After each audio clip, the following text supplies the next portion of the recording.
On every metric, the U.S. is in decline. From rampant crime to the open border to a military that has been neutered to a supply chain in chaos and economic peril posed by runaway inflation and a soaring national debt. Our people, well, we just know something's wrong. But when we look to a person or a party to deliver us from this dumpster fire, many of us are awakening to find both of America's political parties, they actually colluded to put us here. Who will rise to oppose the Democrats' historic harm? That's the question that should preoccupy every American's focus in today's preamble. Polling shows that Americans are hip to the scam that establishment Washington has been running for decades now, the illusion of a two-party system. As of a year ago, independents make up the largest voter group in the country. 46% of those surveyed by a Gallup poll reported they identify as independents. 28% identify as Democrats and 24% as Republicans. Now, who can blame all Americans or most Americans for wanting a better way? Look at what the Uniparty has conspired to serve up to our people. Because of asylum laws and illegal immigration laws that were crafted to deceive Americans rather than stop illegal immigration, both the GOP and Democrats have colluded to open our border to a record number of illegal incursions. Another Gallup poll shows that Americans reject Joe Biden and his Democrats' push for massive illegal immigration. 63% of our people don't want the nearly 8 million illegal aliens that have been ushered into our nation over the past 2 years. Only 28% of those respondents support that and the over 2 million known gotaways, those who ran away from authorities, a population that could be made up of terrorists, foreign military, or bloodthirsty cartels and gangs getting loose into America. How did the GOP respond to this historic harm from the Democrats? Well, they voted to fully fund it. Have a look at the Republicans, who pretended to object to massive illegal immigration, but then voted to ensure it all continues in that treacherous $1.8 trillion omnibus spending bill.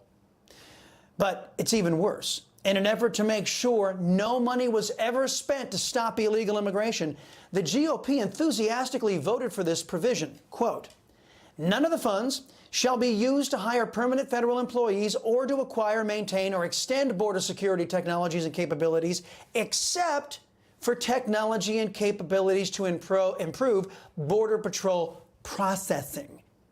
63% of Americans had their taxpayer money diverted to an illegal activity that they oppose, the importation of illegal aliens on a mass scale.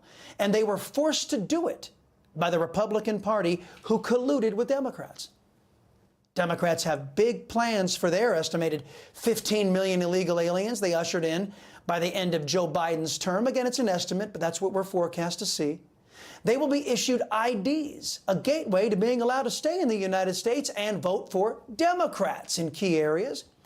The GOP and the Democrats are willing to look the other way on the death, the crime, and the destruction of whole communities in states like Texas, so they can deliver cheap labor to woke employers who are jonesing to pay folks who look like me lower wages. All elitists, you know, they want a servant class to cater to them. Maybe that's why President Trump is running away with the GOP nomination and, according to a new ABC Washington Post poll, is handily beating Joe Biden.